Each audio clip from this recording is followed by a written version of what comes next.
And now we just need to finish our development. So let's go d6. I'm trying to develop this bishop. He attacks my queen. That's fine. Let's just move, attacking this unprotected pawn.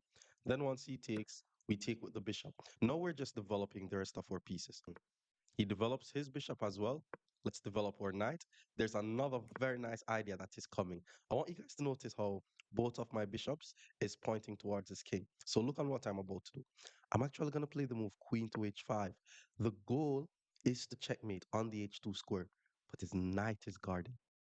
He plays h3 because my idea was to pin the knight. But because he plays h3, I'm actually going to play the move bishop takes h3. This is a very nice thematic sacrifice that I want you guys to try. After the pawn takes, we play queen takes h3, and it's basically game over from here. His king is too exposed, and we have too much pieces pointing towards his king. So knight to e4 was played. That was a good try. He's basically trying to eliminate my bishop. So here's what I'm going to do. I'm going to castle my king on the queen side. If he tries to eliminate my bishop, he's basically going to be helping a rook to join the game. And once we lift the rook, yeah, he took. Let's just take here. Now it's really over. Once the rook goes to h6 or even g6 in some lines, it's going to be GG's. So he plays knight to g4. My queen is under attack, and I am forced to move.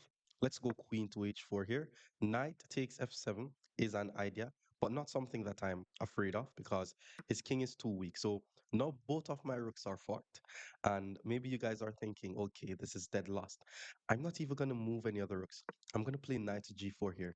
I'm now actively threatening a checkmate, and he literally has no pieces that is able to guard the h2 square.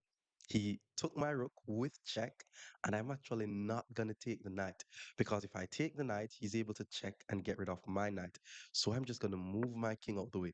The only thing he could do to not get checkmate is to sacrifice his queen, which he did. So let's just take the queen, and this will be a checkmate in a few moves. He moves the king.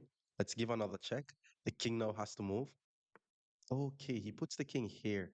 That's bad because I was planning on taking the knight, but knight to e5 threatens knight to g4, which will eventually lead to a checkmate. I'm also threatening his bishop. He attacks my queen. Let's give a check. His king now has to go to g1. And now it's the same thing. Once I put my queen on h3, there's nothing he could do to prevent queen to h2, and that's going to be a checkmate. He moves his rook, but now we have checkmate in two moves. We check here, king moves, grab the pawn, and that's checkmate. So the king has to go here, and that's a checkmate. Learn the endgame gambit on chessreps.com.